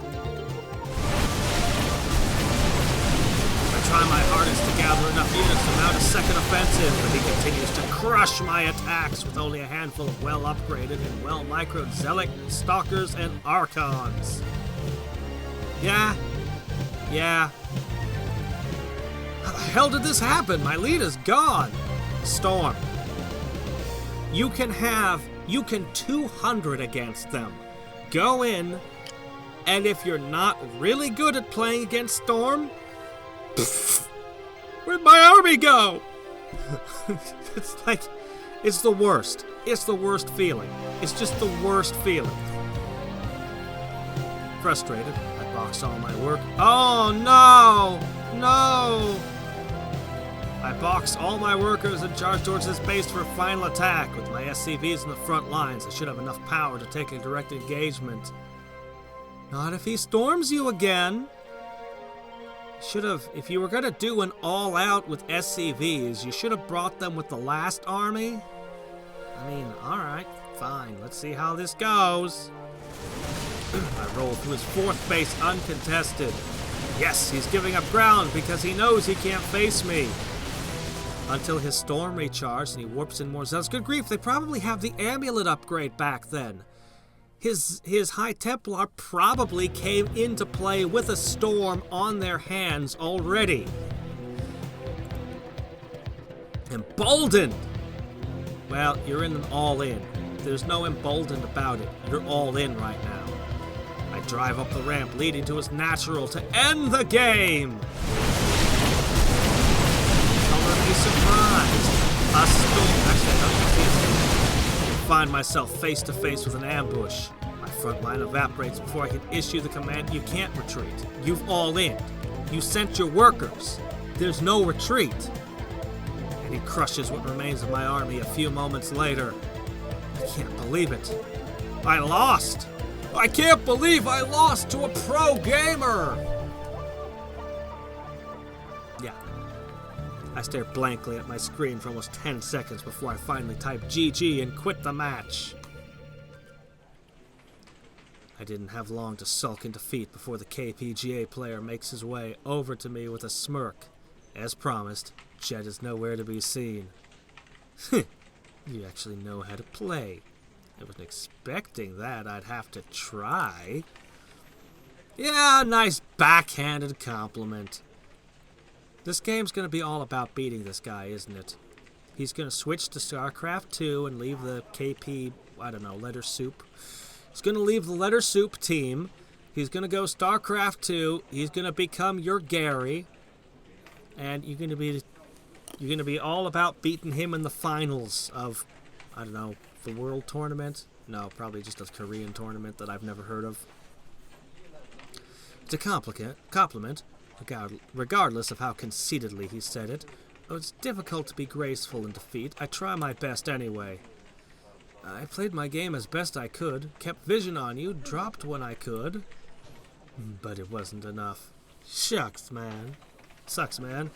It's one thing to lose carelessly. It's another when everything goes as planned and you fail anyway. His grin darkens to one without humor. Is this guy serious? What the hell is your problem? You demanded a game and whine when you get a little pushback. Look who's talking. Everyone knows your type, the foreigner out to make a name for himself. You fly out here on a whim and waste 6 weeks training. You're the first and unfortunately won't be the last. Your plane ticket doesn't buy you the right to call yourself a pro gamer. Save your money and your time and go back home.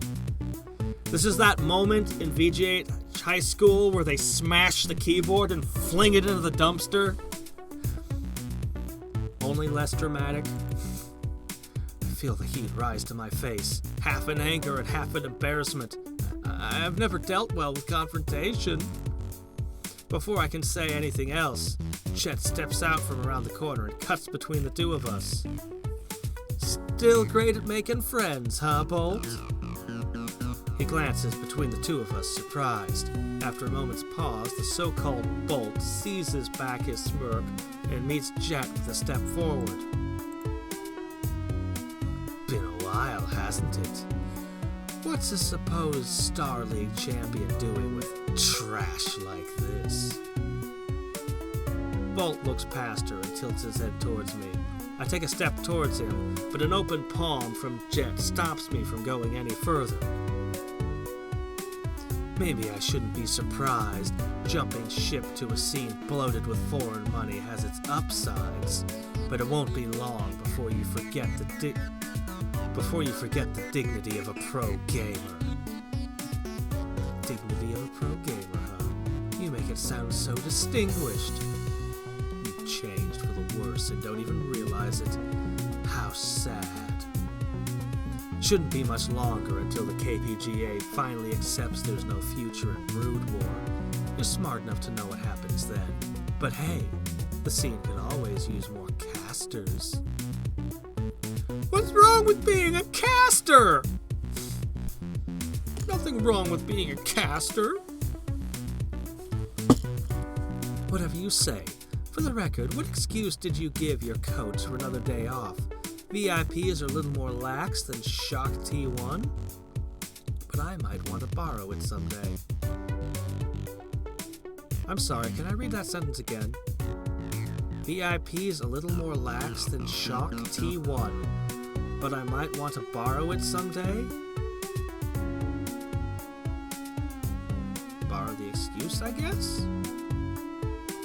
I like how they work the Zerg symbol into just the race symbols on each player.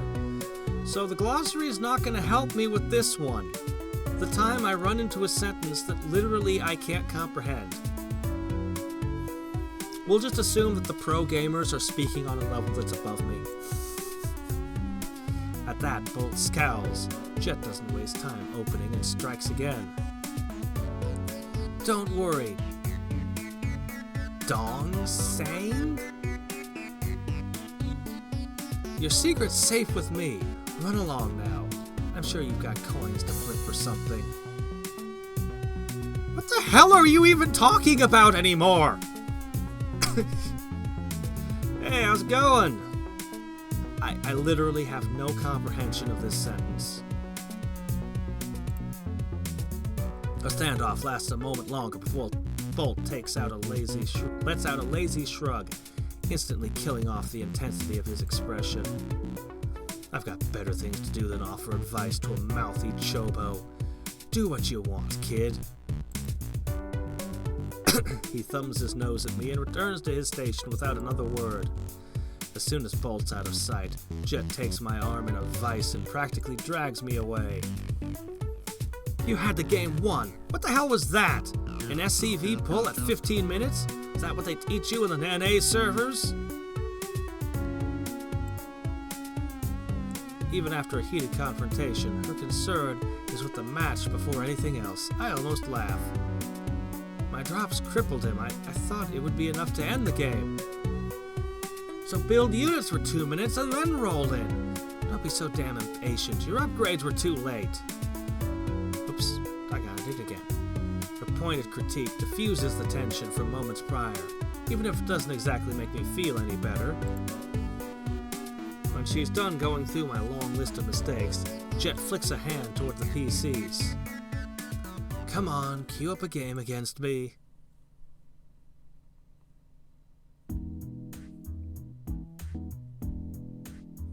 I told Jet I wasn't feeling up to practice after we played a few more one-sided games. She seemed annoyed, but agreed with my suggestion to take a short break. Yeah, you can only take so much beating with sticks before you have to go lick your wounds. I know how it feels. Stone Garden? This is... You know what? Just take a look at the archive video from the start when I finish. I'm just about done for today anyway. It's something different. Okay, let me see. Back in high school, I used to spend most of my time at the library when class was over. To be honest, this is probably the most time I've willingly spent outside of my room since then. That does not surprise me. I'm not the type to read for fun or study diligently, but it was nice to have a place to go to be on my own. I've missed those afternoons since I graduated. But Golden Zone Fire's as good a replacement hangout as I could hope for. It's clean, comfortable, and pretty much everything I'd need to stay 24/7. Paid for by Golden Zone Fire. That isn't an exaggeration. Some of the patrons here look practically glued to their chairs. With milk tea from one of the vending machines in hand, I return to my seat across from Jet. She isn't wearing the same scowl from earlier. She's wearing a brand new scowl. But I can tell she'd rather be practicing. What are you drinking? Booze. She snatches the can across from her and takes a long sip. Coffee. What kind of coffee? The kind made out of coffee beans. Coffee is coffee. I don't drink sugary junk. Hey, how's it going? Where have you been lately? And for the record, it's obnoxious to challenge someone that you don't know to a match. Is it really that big a deal? I just wanted to practice against a good player. Seems harmless. Do you know those types that stream, snipe, and start shit on message boards so that people pay attention to them? More than a few come to mind. That's you, except you did it in real life.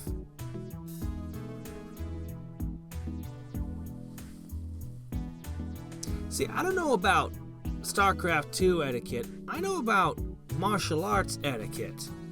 And the rules of challenging people in martial arts to bouts was never challenge somebody who is weaker than you. Always challenge people who are stronger than you. And this is just the accepted practice. At least in the US it is. I think the whole belt system was invented in Texas, actually, with the red belt, green belt, blue belt, black belt, and so on. Anyway, among fencers, we had basically the same thing, except it was really hard to tell how skilled people were because we all dressed exactly the same. So either you knew people or you didn't. But, we challenged each other. It was normal.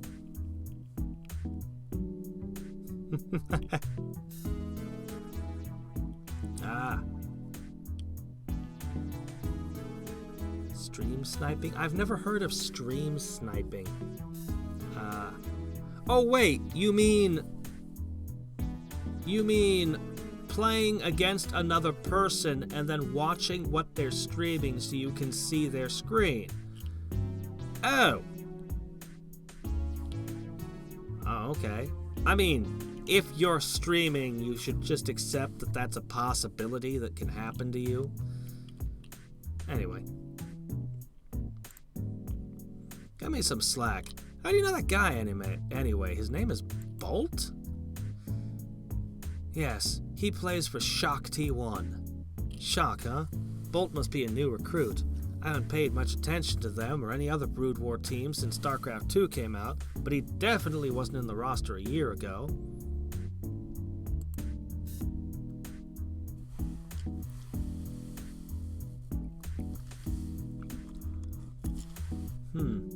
But how do you try to queue up in the same match as a streamer? Huh. Okay. Well, that's interesting. I've never heard of this. It's interesting. Right, but how do you know him? Jet clicks her tongue, as is her habit. It's the Nynaeve tugs her braid of this game. Jet clicks her tongue and breaks her gaze away from me. I silently appreciate the reprieve from her death glare. If you must know, he and I went to the same middle school. I was in the class above him. Oh, okay. I was thinking he might have knocked you out of a tournament or something. There was a subtle change in her eyes right there. No, I've never played him in Star League. You don't need to overanalyze or everything. Silence falls between us as Jet nurses what remains of her drink. I can't tell if she's really into the coffee, or if she's just trying to find something to occupy her lips other than our conversation. You're already thinking too much about her lips. She doesn't seem the type to kiss on the first date. I doubt Jet spends much time at PC Bangs, given that she's got a team house to practice from. I should consider myself lucky that she'd make the time to come out here at all. You know, it makes zero sense for you to focus on qualifying for VSL, right? I blink myself from my thoughts to meet Jet's intense stare. What do you mean? What's the point of us meeting up to practice then? No, I'm not saying... Listen. I want to round up some players. For what? For VSTL. These acronyms, man. Enough with the acronyms. Team League? But you're already on a team? Yeah. Yeah? She wavers, considering whether or not to tell me what I've already figured out. You're leaving VIP. What was that sound effect there? Jet's eyes jump to mine, brows raised in surprise and then furrowed in annoyance. She's been in VIP for almost a year and is by far the team's best player. Management barely pays us and nobody's motivated. They're worse than bad. They're complacent. It's a fresh start. Hey, I'm not guilting you. It just isn't something I expected to hear. Do you have a team house picked out? No, not yet. What about a coach? She's gonna be the coach. She's gonna form her own house. Do you have players in mind? Look, it's a work in progress, okay? She hasn't thought anything through.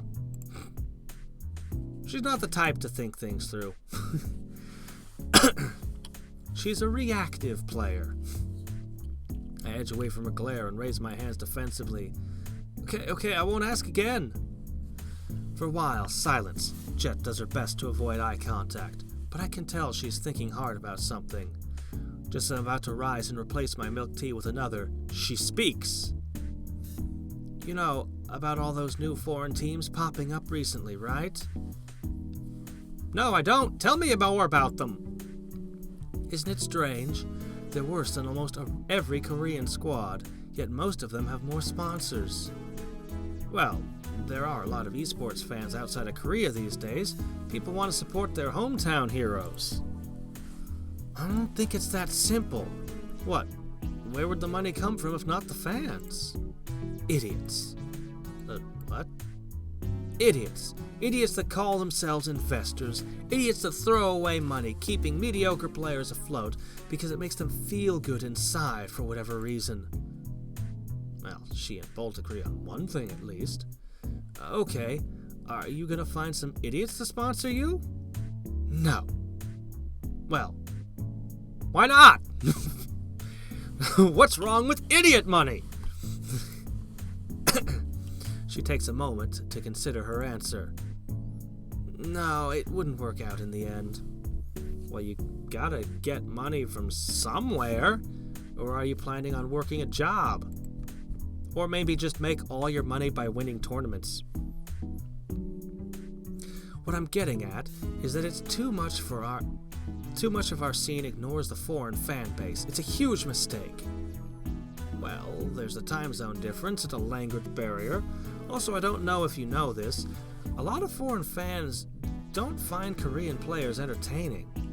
What? How dare you? That's ridiculous! I'm just relaying common knowledge. Don't hold me accountable for the opinions of Silver Leaguers. Most Western fans support goes to the people who entertain. Well, streamers, casters, those kinds of people. Yeah. And it's, yeah, personality. Personality is good. Sour wrist.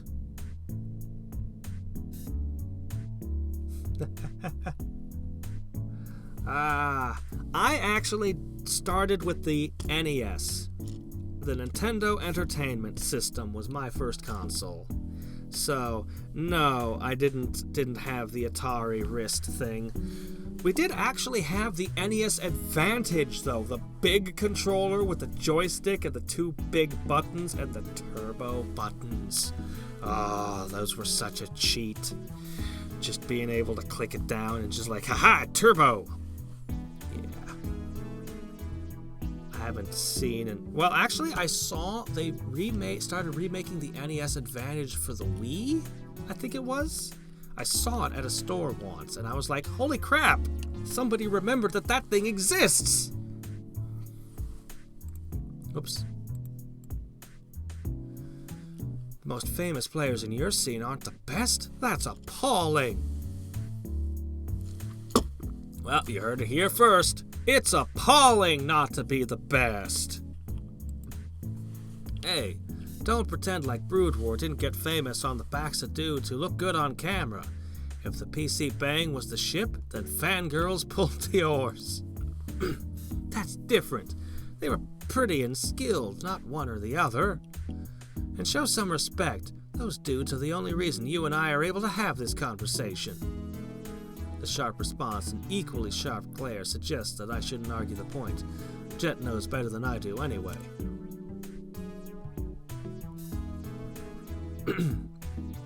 We're getting off topic. There's tons of potential fans that most Korean teams ignore simply because they're too hard to connect with. Okay. She lifts an eyebrow and stares at me for a bit too long before glancing away. If I wasn't sure before, I am now. Go on, say it. Say what? Mac, I keep doing that. I know what you're thinking. No, you don't.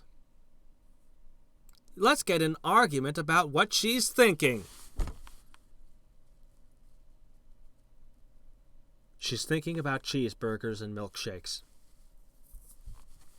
What am I thinking, then? I already told you. You want me to join a new team you're starting so I can help you with the foreign fan base. Also, you invited me here to try out under the guise of practice. Not a bad plan.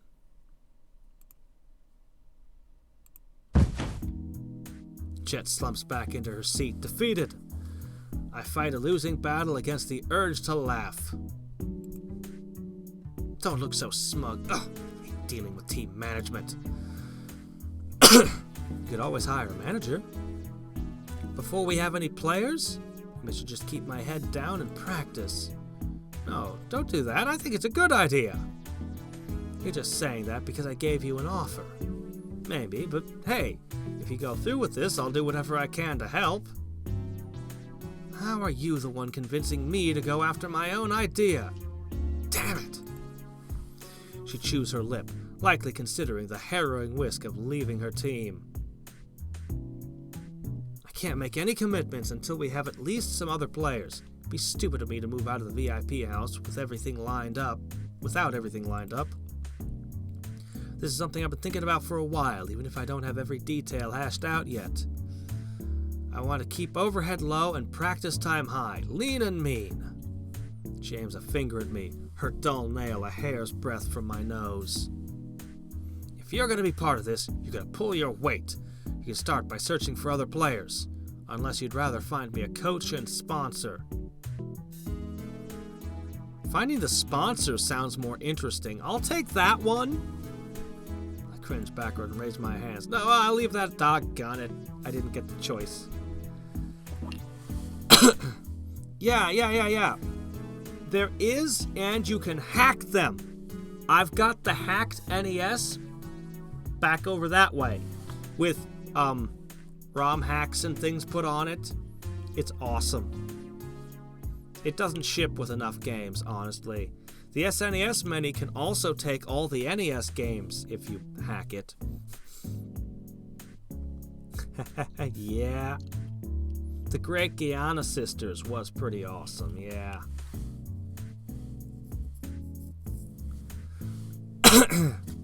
What are they gonna do to me? I'm not one of their stooges. I don't have a channel that's attached to them. I rarely even play their games online or on stream.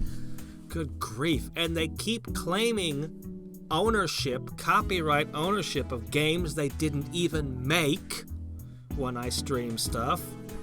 Doggone Nintendo. I'll admit to anything I want to. Seriously, there's nothing they can do about me hacking a device in my own home. Actually, I'm not even the one who hacked it, but that's besides the point. No, I'll leave that to you. Good. It'll work out better this way. The minimum number of players for Team League is 4, so you need to find at least 2. Well, how about Excel? He seemed good. You know, this isn't exactly what I had in mind as my ideal join-a-team experience. Walk away if you'd like. You have a long way to go if you want to be anything other than our translator mascot anyway. I'll admit, though, Excel was white. I see glimpses of high-level stuff in your play. Like you totally knew how to make an SCV. High-level players make SCVs. But as of right now, you kinda suck, even by foreigner standards. Offense intended. You seriously need to start busting your ass.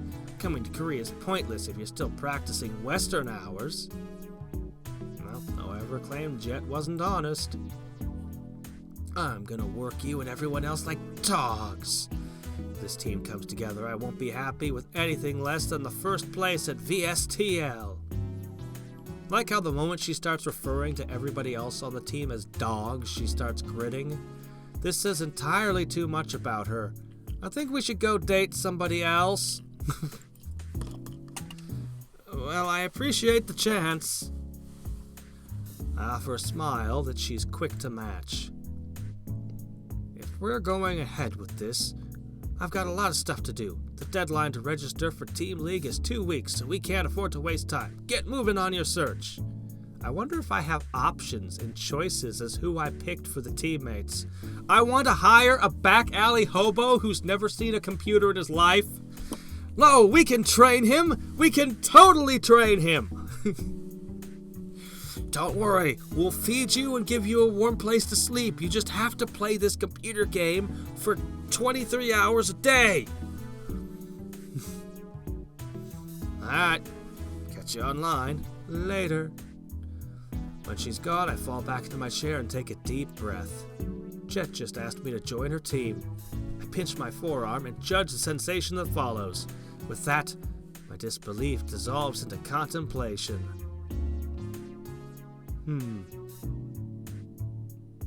Oh yes, I have one of those mod chips, but I got the one better. I got the plug mod that you could plug into the back of the PS1, and then you could play foreign. Yeah, I've got a few Japanese games. I have the Japanese version of Legend of Mana.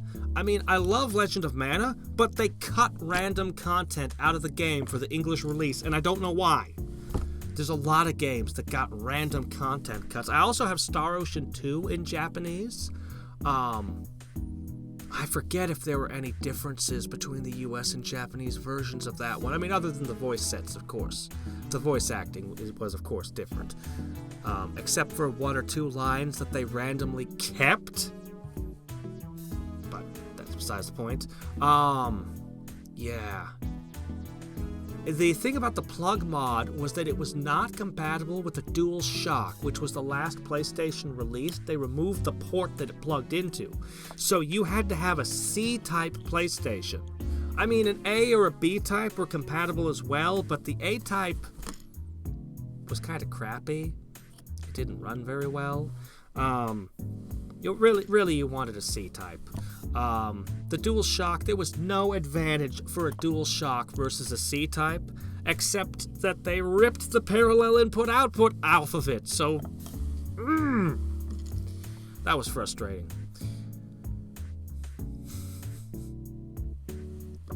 Alright, anyway.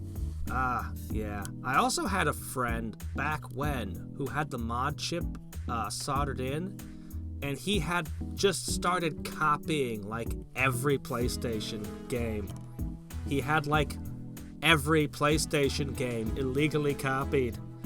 And I'd go over to his house and have great old times playing everything. There's still 2 games that to this day I cannot find that I must find and purchase someday. I'm only missing like 2 or 3. I think I'm missing 3 RPGs, and I'll have all the RPGs released in the US for the PlayStation 1. Thousand Arms, I had a chance to buy it once. I don't really even know what it's about, but it's an RPG for the PS1, and to this day I regret missing my chance to buy it. Jade Cocoon, which is some kind of Pokemon knockoff. And some weird game with a flying pig that's actually a dragon, and toys that you wind up in battle. And I don't know what it is. But someday I'll find it.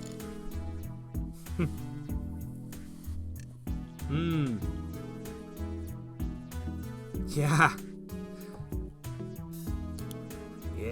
Alright, let me see. So I think we're done for today. How the hell am I going to find 2 worthwhile unsigned players? Good question. Save data. Okay, I don't get to name it or anything. That's fine, I guess. Very definitely saved. So, should I continue with this game? Let me know in the comments below. I'm kind of curious. I'm kind of interested. I don't know if this is something people like to watch, though, or not. I'll probably finish it on my own if nobody else is interested in watching streams of it. But yeah, let me know in the comments. Wow.